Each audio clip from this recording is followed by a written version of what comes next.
Hi, my friends. How are you? Good, and you? I'm Good. How fine. about Are you your guys? micro? Great. Your microphones are open. Great. So we're here to start our fourth day of this amazing book, Paul and Stephen, and we um, each Saturday we are going through a little part and trying to have a nice conversation about that part. Today is our fourth conversation. Before we start properly talking about the book, our dear friend Norah, will bring us some prayer, and then we can enter this amazing book and start talking about it.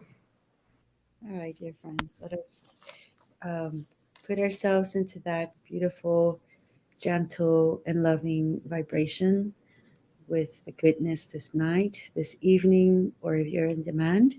And dear Mother, Father God, thank you so much. We come in gratitude for these beautiful golden opportunities.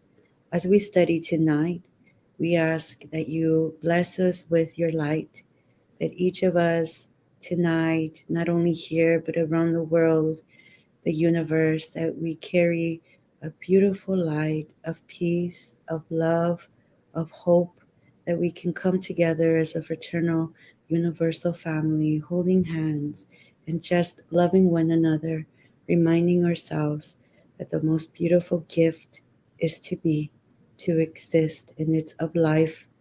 And with that, we ask permission to begin with a prayer.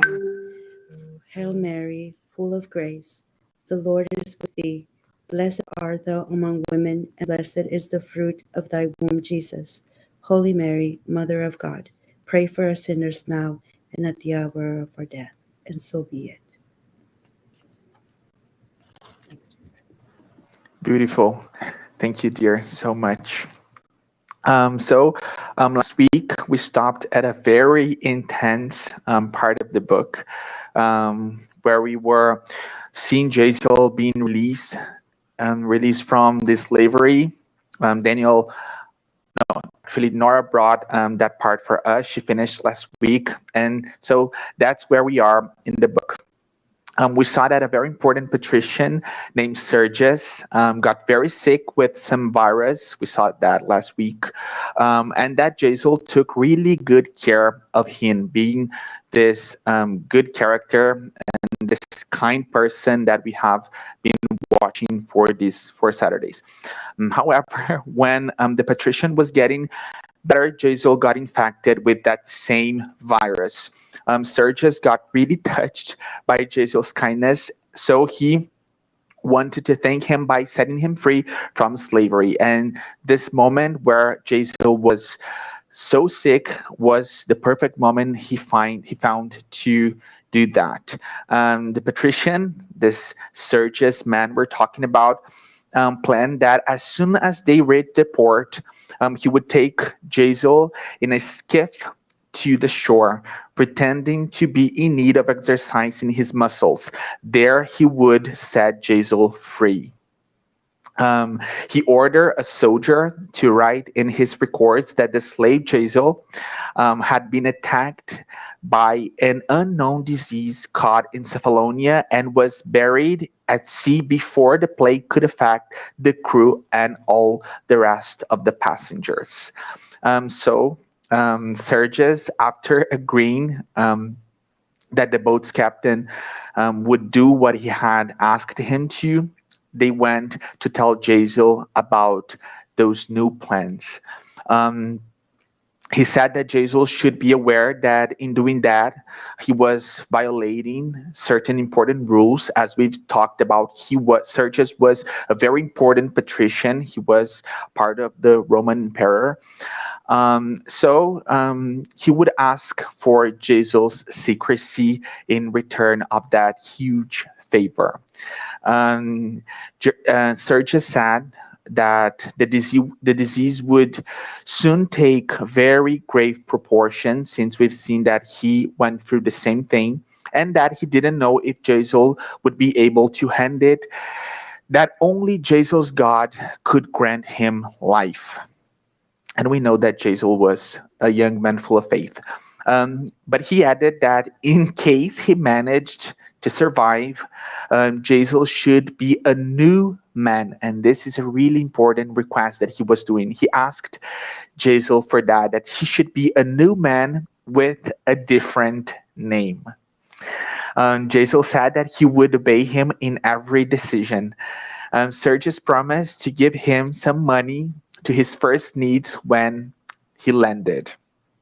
So, on the following day, at the first stars, when those first stars began to twinkle in the night sky, a small skiff approached the silent shore, crewed by two men whose shadows were lost in the darkness, those characters that we're talking about. And Sergius spoke his final words of good advice and farewell, and the young Jew kissed his benefactor's right hand emotionally. As we've seen, they had become very good friends.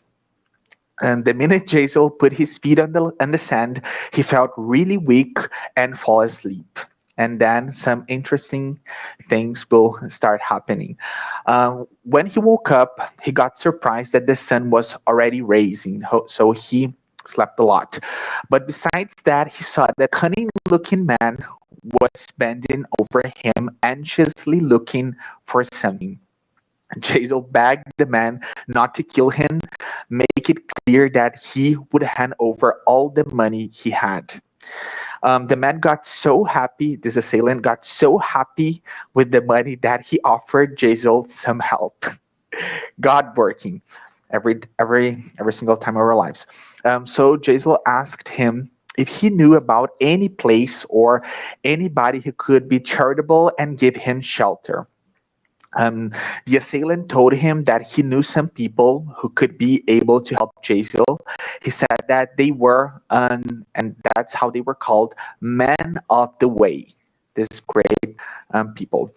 He also offered to take Jazel, very kind after he got the money. He offered to take Jazel to the nearest group he knew, supporting his sick and trembling body. So they went and they arrived at the front door of a very humble looking house. They were received by an elderly man named Ephraim, who welcomed them with such affability that got Jazel really surprised. He was not expecting that.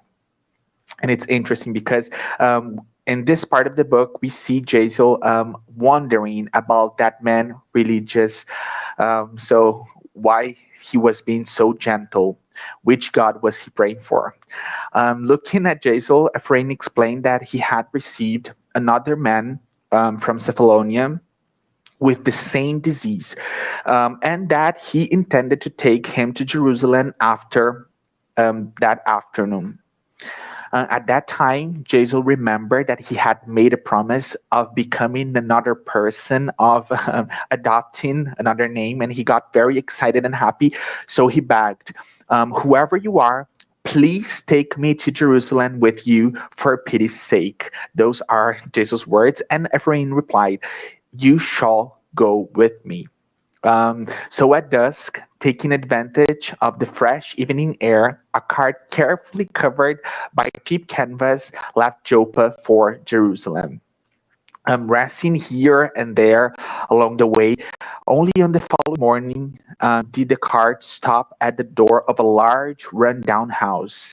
A young boy with a happy. Right here, we start seeing some really important people all around the world that we all have heard of. The great apostles Simon, Peter, and James came to the door to receive them. That's where things get really interesting. When Ephraim explained the situation, James said that those two patients would be a problem, for they already were taking care of 49 patients a bed. And this is a really important part of the book because this part right here really shows James' personality, and we're gonna see him trying to be this very rational person, very calculating every single movement, calculating the money if they could help one, two, or 40 patients. So this is a really important part because James is this person. But Later, we're gonna find out more about him. So Peter said that Jesus had entrusted them with the work of giving assistance to all his suffering children. Peter approached to receive the two sick men. Calling to himself the afflicted and the sick, and this is not anybody talking. This is Emmanuel saying something in the book. He says this: calling to himself the afflicted and the sick, Jesus had inaugurated on earth the formula of true social benevolence. The first organizations of assistance were established by the apostles' efforts in response to the loving influence of the Master's teachings. This is beautiful. So, our friend Daniel will keep on going. Thanks, João. So the house of Peter was called, as you said, the man of the way. So the house was the house of the way, and the house had a fame for the fatherly caring that all the men of the way uh, had with each unfortunate and sick people that searched for the disciples of Jesus. After all, Jesus had a great fame that spread around so many countries. He raised dead, he healed so many people, blind, insane people. So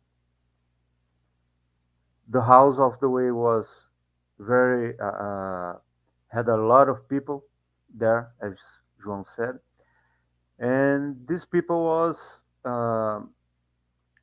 actually seeking mostly for peace in their hearts, and many of them getting sick. Now came Gizel with Ephraim, and he was took took care alongside with James, John, and Philip, with with um, with Peter, and it's a very interesting part of the book that how Peter was feeling about that job, and we see how spiritual and how spiritual engaged he was, and taking care of strange people like a father, but he was actually feeling like enslaved by that work. So much work, so much needy people, and needing his attention, all his caring, and he wasn't even uh, getting to spread the good news anymore, the gospel. He he just hadn't wasn't having enough time free to preach. He was in this part is revealed in the book, and we know how we can picture how that is true. Uh, so many needy people concentrating, let's say, taking his attention. So Gizel was already bedridden, uh, in feverish delirium, and he started to talk about the sacred texts, especially Isaiah, and that called special attention from Peter and John, and they paid very good attention to all his delirium, despite he was nearly unconscious, but they they could see how much he knew about the sacred texts, and they admired him. And so, let me follow my. I have kind of a prompt today. So, one moment when Jesus woke up and he could perceive the place he was in, and he uh, searched with his eyes everyone that Peter was taking care of. It's so fatherly, so caring, individually, no preferences, and always being so kind. And he admired that. As you said, he was always thinking, what is their God? Uh, what is their religion? Their creed? How is that work? So Peter was already interested in knowing Jesus, more about Jesus because of his knowledge, and that established a magnetically spiritual link between them. That's a very interesting part because that's spiritual nature of our relationships. It's magnetical. In maybe in a lack of better word, due to our limited knowing of science and all the forces of nature, let's call it magnetic. So this magnetism between them two is the force that attracts a people to another. That's how the love, I mean, not only the erotic love, but the fraternal love, the universal love. It's how it happens. It's how all the links are are made, and they felt that like an identity to each other. And they so Peter, once he saw Jesus awoke, he took him around off the house and the surroundings of the house, and they sat under a date palm, and they had a brief conversation. And that moment was in at that moment starts a very emotional uh, part of this, let's say, this scene. So Peter asks Jesus more about his knowledge about the sacred texts and his tribal ancestry. And he says, well, I'll quote the book. My father was the son of the environs of Sebaste and was descended from the tribe of Issachar. Well, this I like geography. I would like to share with you guys a little bit. So Issachar is a city from ancient city of Turkey, and it's 960 miles from Corinth, going up north through Istanbul. And he Jesus reveals that his dad, Johadab, studied the whole Testament, but Jesus uh, reveals his special interest in the book of Isaiah due to precisely the announcing of the Messiah. So the chance of receiving the Messiah on the world is what attracts Jesus so much to this book of Isaiah. And he says that he waits for the Messiah so much since he was a little kid. And at this moment, uh, Peter brings a bit of harsh truth. He says, "Hey, the Messiah has come, and he has gone. He died in crucifixion among two thieves a year ago."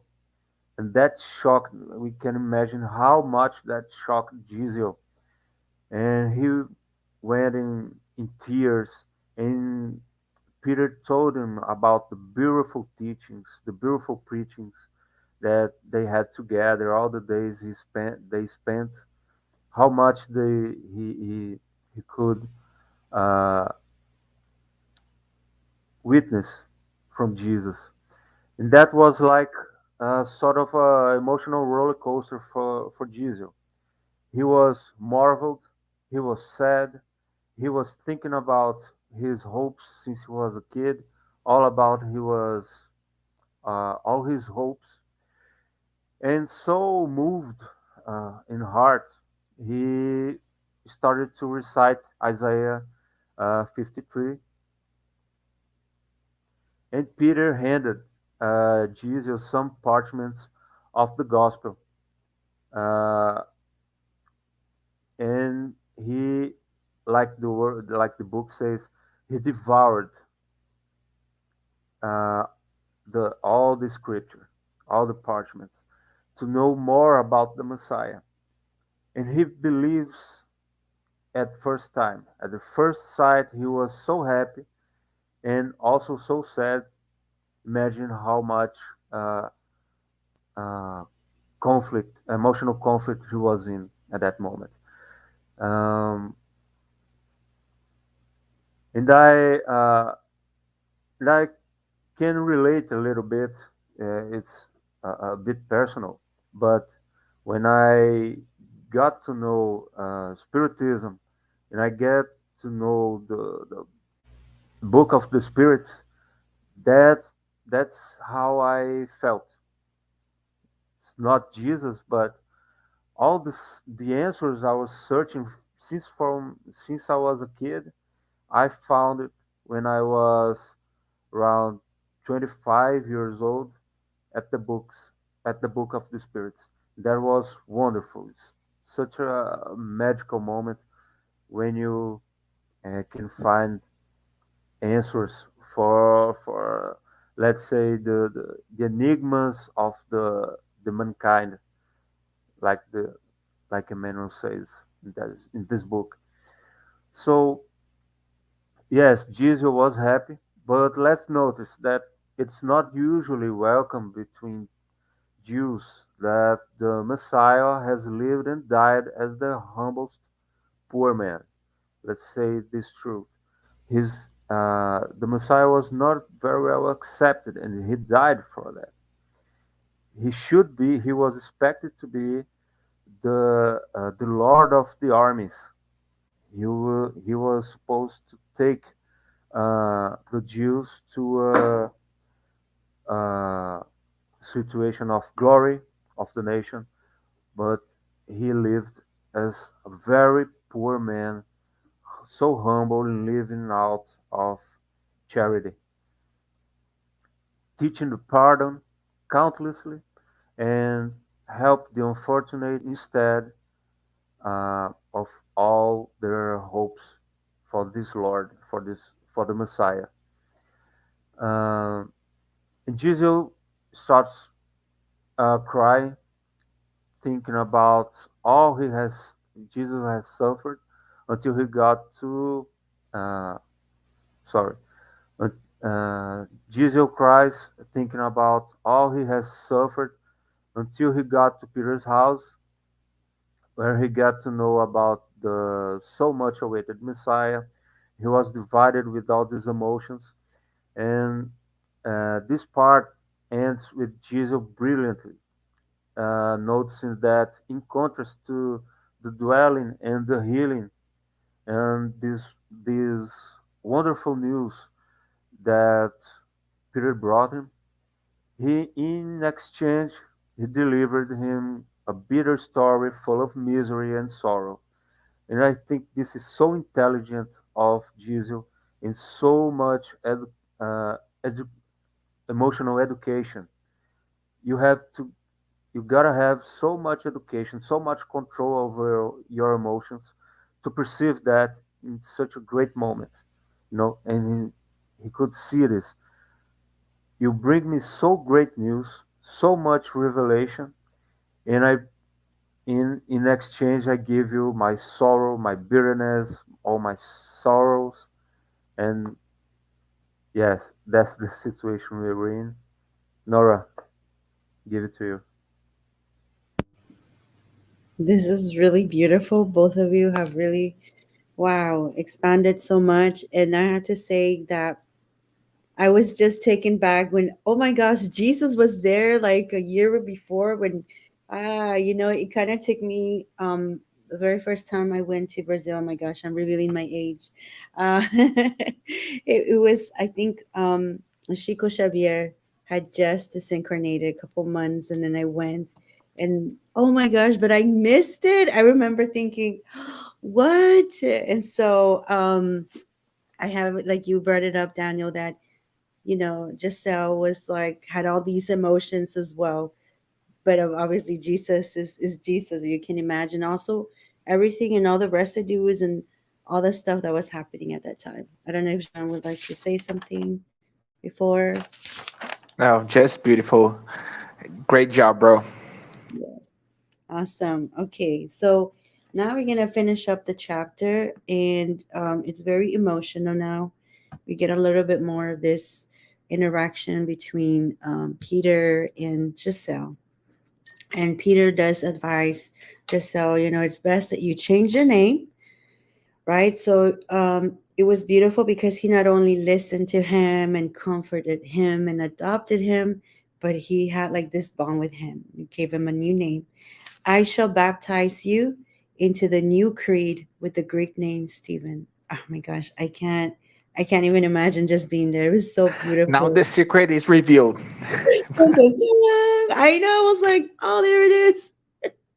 So of course it was beautiful. And then the novel, the end of the chapter, it gets very intense, I think, um, in a good way, in a very beautiful way, which goes hand in hand with who Stephen is. And now it was interesting when I had to write Stephen. And he studies for one entire month, right? He just studies and he's like absorbing everything that he can.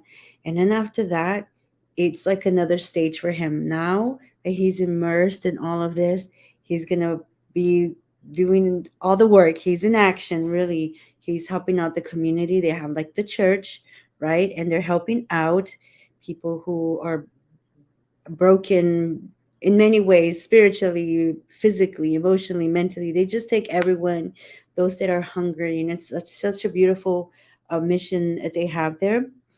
And it was evident that there was something special about him.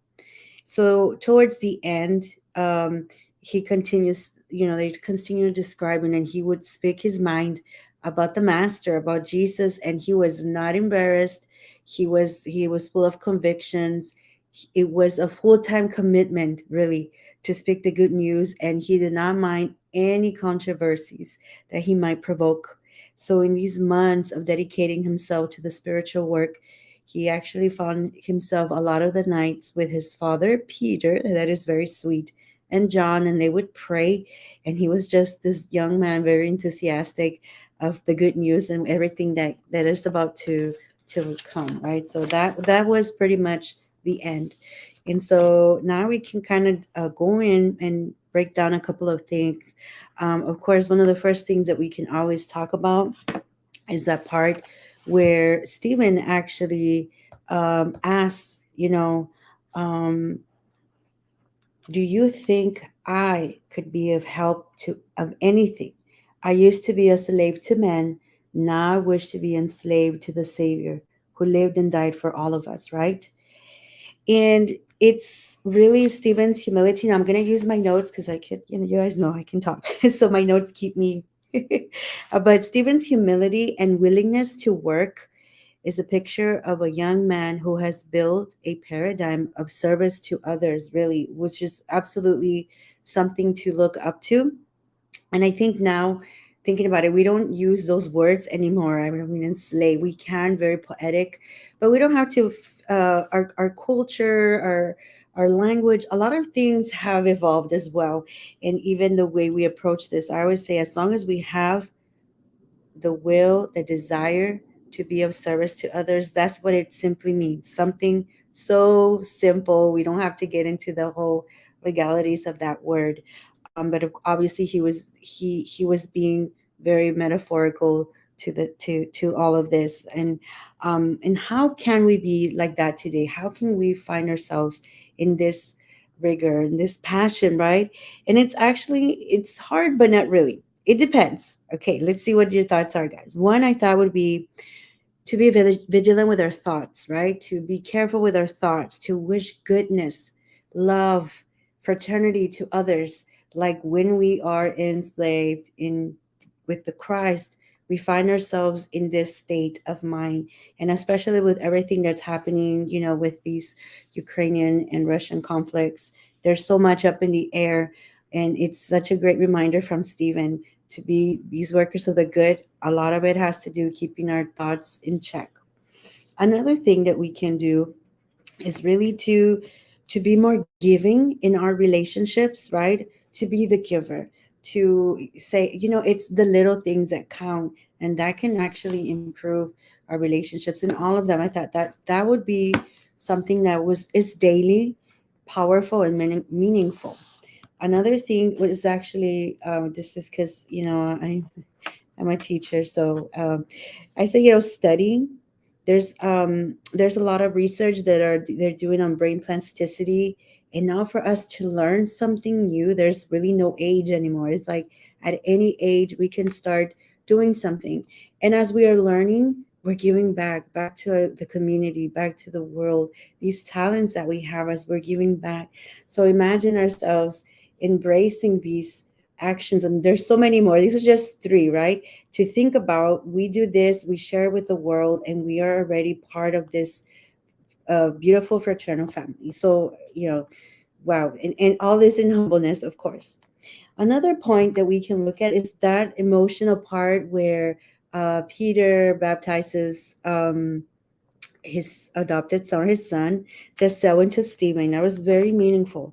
One, because he feels like he's a new man in Christ, but also because we find out who he is. He's Stephen, and that revelation is really beautiful.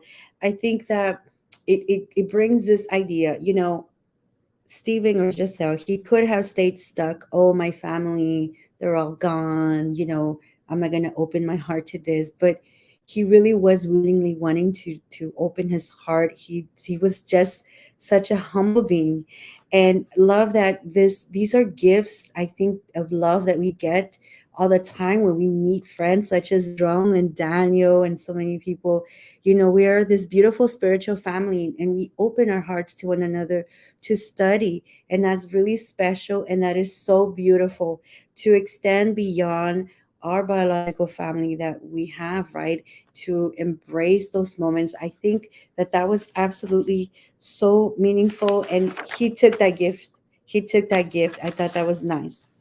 um Another part that we can kind of think about is that month that he was studying. I think that is just a quick reminder. This is very straightforward. Study, study, study. Read, read, read. We need to read, because when we read, we expand our knowledge. And it's interesting to see the order that also Emmanuel shared the story with us, because it was study and then the work, right? He knew he had to go through that phase. And it's like us, we need to study, we need to learn, we need to keep that vibration. And I know we were studying another book, and we're studying Andre Louis' books.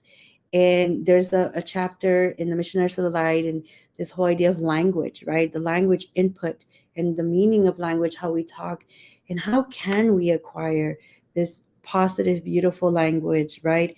Not just in our interactions in relationships, but when we read, because when we read, we acquire vocabulary, we acquire a lot of knowledge, and then we become different. I noticed that too, as I'm reading a little bit more now. It's very interesting. I'm catching myself, the thoughts, and even the conversations that I'm having with other individuals. It's changed the dynamic, and I think that Stephen's 1 month was very meaningful in here. It was beautiful. um, Another thing is just looking at his name, and he is in the Bible in Acts chapter 6 and 7.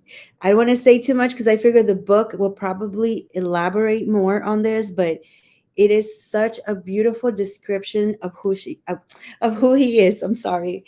Let me just give one thing in the Bible. It says here, Acts 6, chapter 5. up until the end. Uh, all who were sitting in the Sanhedrin looked intensely at Stephen, and they saw that his face was like the face of an angel. I was like, oh my God. I was like, wow. And there it is. And it's those principles that he had, those values to the core of believing in God and having faith and giving of himself, being of service all the times, right? And what's also interesting because of the story there, and he had a very harsh ending. A lot of people misinterpreted his passion, and it's so much easier for the negativity in our society to be accepted if we see someone who is positive and passionate. Is that a cult, or what are they trying to do? It's always, we're more hesitant to the goodness. And I know we've been talking about Dr. Joe Dispenza, and he does a lot of these brain studies, and he's constantly saying how innately it's a lot easier for the brain to function or to be in this state of negativity.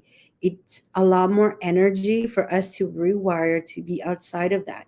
And I think Stephen's passion of being so good was uncomfortable, and he did shake a lot of people, and biologically. And I know Daniel mentioned science. As we're understanding science now, we know that the news and the faith, the conviction, and who he was, the role model that he was, and what he represented, probably shook a lot of people's neurons. Like, whoa, we've been, you know, a certain way, and now all of a sudden you're making us uncomfortable, and it's hard to change. And right, obviously there are many other factors. I'm not a neuroscientist, but we all, because we study, we have a little understanding of that, and so we start to see that he really represents that.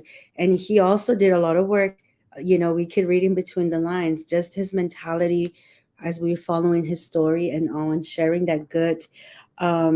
So I also have to say kudos to Stephen, because today we don't preach by foot, right? We don't do that anymore. We're not asked to do that.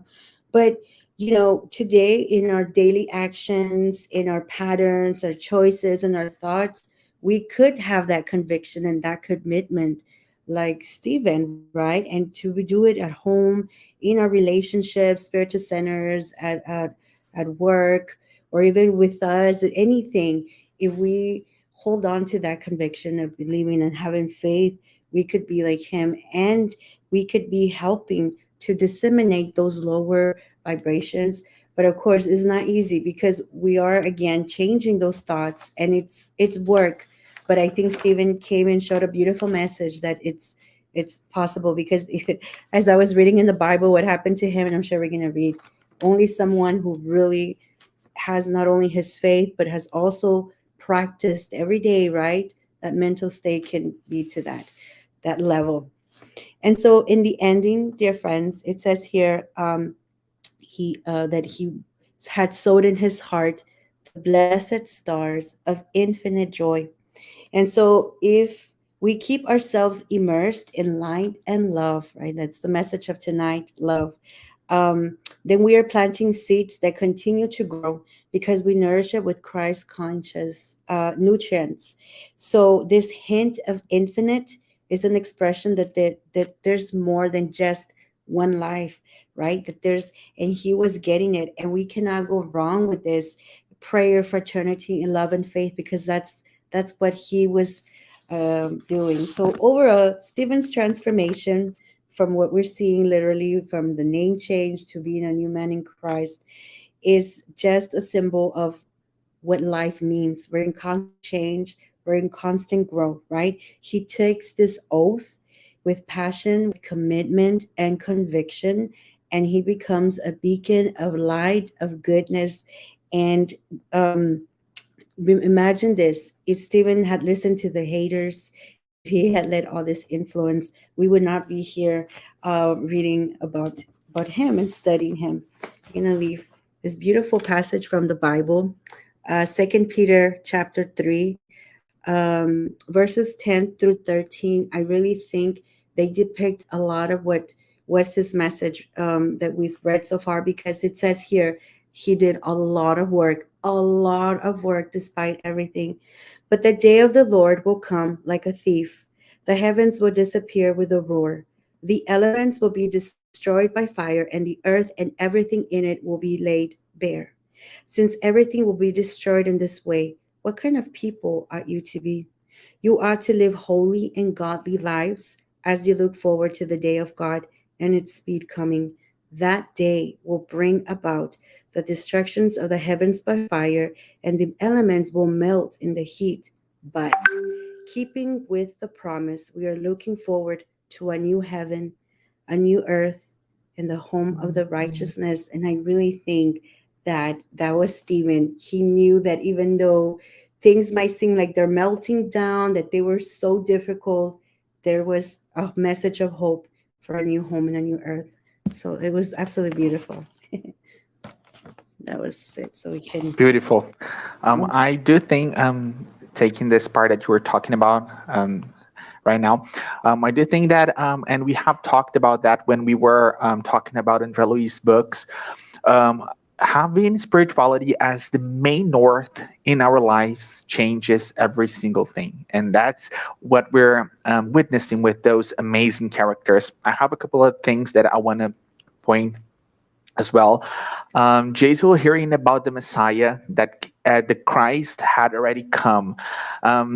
This is a very interesting part, and it's interesting because from the beginning of this book, we have seen that Jesus was a young man that knew every single part of the law, and this is really meaningful because since he knew everything about the law, he could trace all the prophet sayings, and be sure that Jesus was the Messiah. This is really interesting because with no, I'm not gonna give the spoiler, but it's really important for us to have in mind that he knew all about the law, and he was able to trace every single thing that the Old Testament were, all those prophets were talking about, and be sure, no, they are talking about Jesus Christ. Another important thing, and when we see that social work, and we see this primitive gospel movement, and we see that it was all about faith and helping each other, this mutual care, and even dividing those goods that each one of them they had. And it's interesting because we can be 100% sure that the gospel is 100% about charity.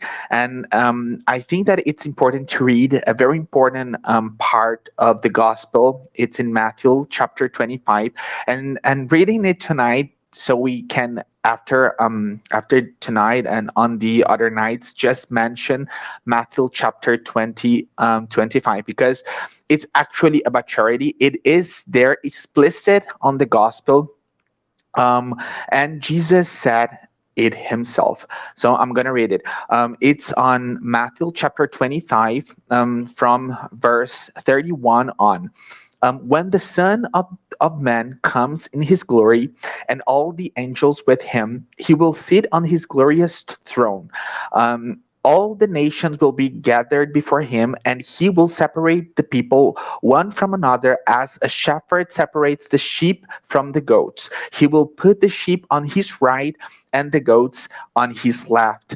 Then the king will say to those on his right, "Come, you who are blessed by my Father, take your inheritance, the kingdom prepared for you since the creation of the world.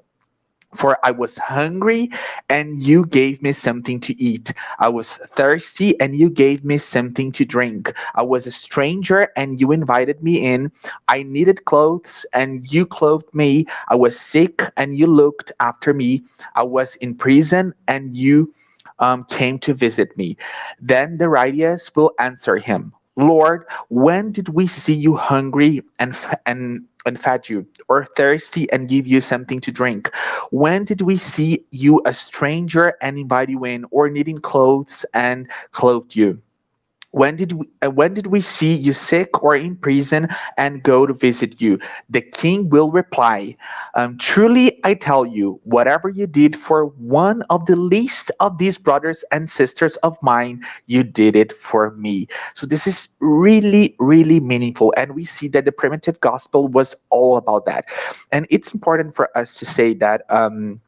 it is explicit on the gospel here, Matthew chapter 25, because here in Brazil we have this discussion, and it's a really important discussions on those Christian parties. For example, the Protestants, the Catholics, they try to say that we would be saved by our faith, and that would have no relation to this gospel work and with charity, because it would be all about the grace. But we show our faith in those works. And when we look back to those primitive Christians, we were seeing them working every single day. So this perspective that we are having this blessed opportunity to read about and to talk about, seeing Simon Peter, James in those amazing places, those amazing churches that were at the same time hospitals, that were helping those mothers that didn't have any other way to create and nourish their children. It's all about that. And so this is really important. And an interesting thing that we have here in Brazil, we have this very famous psychographed book about Saint Francis of Assisi. And there's a really nice part when Nora was talking. I remembered it, and I right here. Saint Francis was immersed in this very, very deep prayer, and the psychographed book brings us the information that he could listen Jesus' voice, Jesus talking to him, and he received the advice in that part of the book that if he wanted to be closer to Jesus, he should look for those in suffer. And that is what chapter 25 of this amazing book of the gospel, Matthew, is bringing us. That if we want to be close to Jesus, we need to look for those in suffer, those in need, those that are hungry or in prison or sick. Another thing, when Nora brings the way that Stephen received the gospel, we do see a very open heart, and this is very pretty. We see somebody that really took the law in those spiritual terms, and this is very pretty because he could be like other Jews and say, "No, I'm gonna keep waiting for our Messiah. He will come. He hasn't come yet." Another thing, Nora said that Stephen was studying, but then he felt the need to work. And again, this is all about charity. We see this young man full of this huge and beautiful spirituality. He's studying a lot, and then he feels like he needs to work, that he needs to help others. This is what the gospel is about.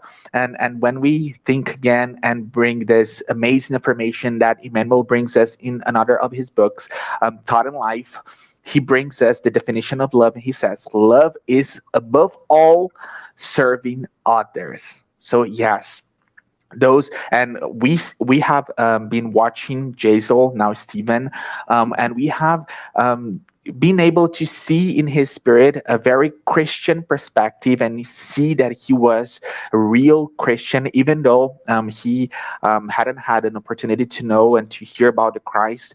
And now we're seeing this fully Christian man that knows about the Christ, that wants to work, as we've seen that Jesus, and how Jesus taught us that work is the way and helping others the way, and charity is this very meaningful way of practicing love. Bro, do you want to say something? Yeah, I do. Thanks. I remember the phrase. First of all, I'd like to compliment Nora. You were inspired, my friend, today. From you guys. Um, um, yeah, you made me remember a phrase. I'm not certain of where I listen. I don't know the author, but it's comfort zone is a cozy place where nothing happens. And this phrase caught me because if you don't struggle, if you're not looking around and trying to change yourself from within out, you won't grow. You won't grow up. And this growing is essential to our lives, for our comprehension of the world, our very essence of nature. And so you can relate to the part that Jesus said, I came to bring the sword, and not the sword that will divide nations and make people fight over his name, how sadly, uh, as sadly happened in the past and still happens somewhere. But he he brought the sword for ourselves, for us to fight in our internal strives to change, to break our paradigms and spiritualize ourselves. And this sense of sword is so intelligent, so clever, and had to come from a divine mind like Jesus. Uh, so I'd like to thank you guys for the opportunity for this night. It's have been wonderful. It is very, D- very beautiful. Dear, do you wanna say something? I could, just because we touched on the part of helping, I think today, this is my opinion, let's see what you guys think. We're already in understanding that just helping others, it kind of comes part of being just a good citizen. Like it's, but I know we do have to be constantly reminded. Sometimes we could get very consumed. I know you mentioned about culture a little bit about Brazil, but here in the States, it we can get very consumed in our jobs. We work a lot, and we come home. It's people have families. My respects to them. I just come home to my dog and I walk her, and I'm back here, and okay, let's see, and gotta study, etc. Right, but sometimes it is very, very difficult. Let's say to be part of. Okay, I'm gonna take a whole weekend to go and physically volunteer.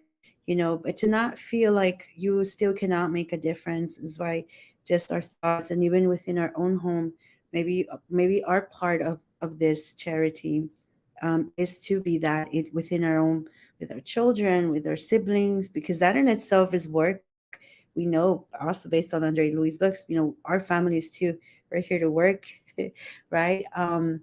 But I also think that when we start to work, and as Daniel beautifully said, with the self, the vibration will raise and the opportunities will come, and we will naturally gravitate to help, and even in our workspaces, I'm sure we've been in places where somebody needs something. We can do that as well. I have a blessing of being a teacher, so it's constant work, and I've learned so much to really, wow, I didn't even realize it. Wow, that was an opportunity. Okay, this is an opportunity.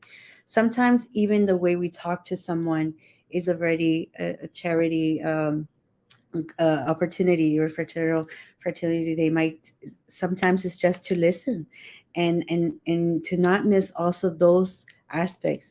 Ideally, it would be to find the balance of going to physically to go and help, because that's very important, but to also not miss this other part of our daily lives, because it starts from there. And we see Stephen, he was very gentle, he was very kind to those around him. That's why he was one of the seven that was chosen. It was a unanimous decision. That's him, because of who he was within his home and a community, you know so but he was in special mission, yeah.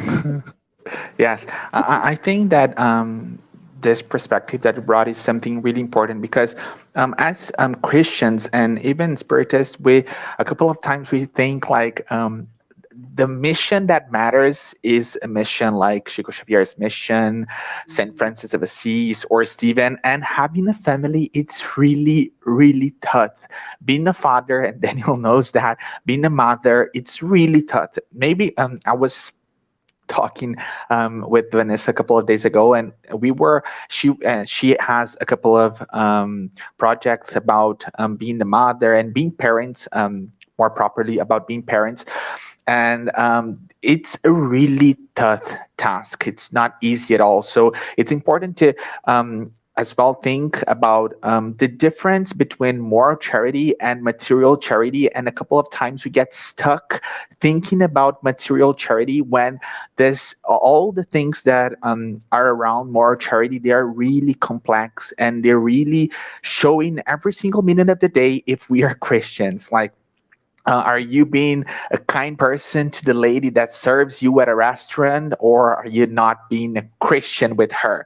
So, moral charity is something really complex. A couple of times, we were all studying a lot during the pandemic and hearing a lot about Spiritism, talking a lot about Spiritism, studying about it. And then one day I had to go somewhere, and when I took my car and I was in traffic, I had this thought, oh my gosh, it's really tough being a spiritist out of our places, out of this comfort zone, as Daniel brought us, that when we take this step out of this comfort zone, things get really tough, and then we are going to be tested in this Christian principles, and then things get really difficult. But we do need to recognize that all those missions, being a father, being a mother, and being a teacher in this beautiful mission that we have here, our dear friend Norah as a teacher, they are really valid as well, and they are beautiful and huge opportunities for us to evolve as spirits and to really work to dematerialize everything that we have to dematerialize on this planet. I don't know if you guys want to say something else before we close here. Do you guys want to say something else? Good. I actually think that's a it covers more ground because you mentioned the word primitive Christianity, where they physically had to go, you know, say spiritual evolution got very creative, as evolution tends to be. What is the most efficient way to go? And the way that, God has allowed us to be like preachers, I'm gonna use that word, right, within our own homes, right? It spreads even faster. It, like, there it is. It's a lot. So I really love the I really love Stephen and what he's teaching us. And thank you, dear friends.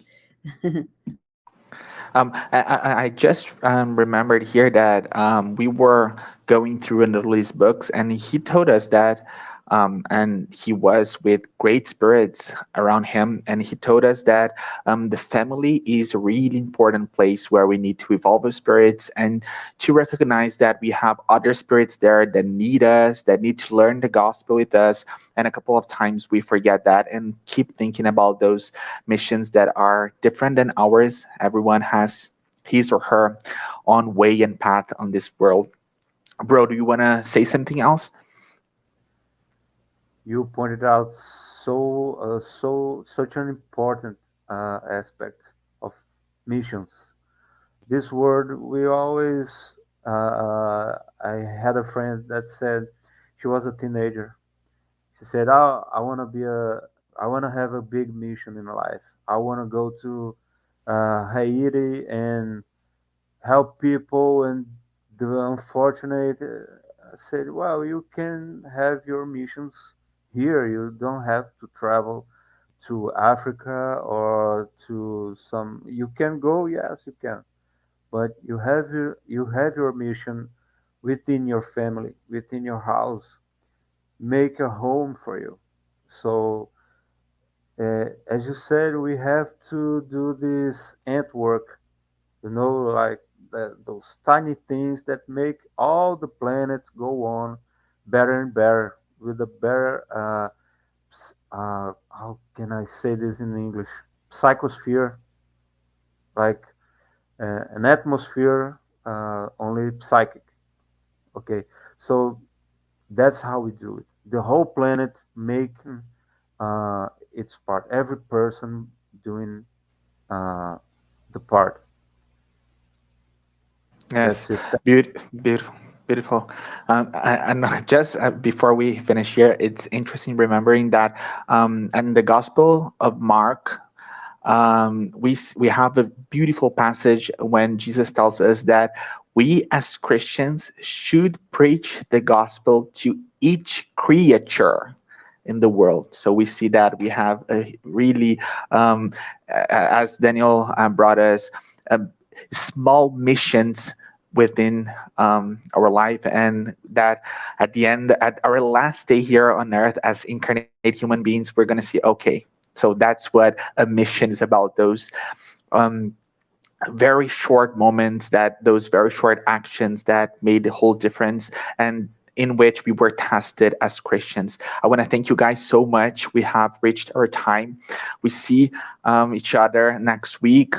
Keep on going with this amazing book. Thank you guys so much.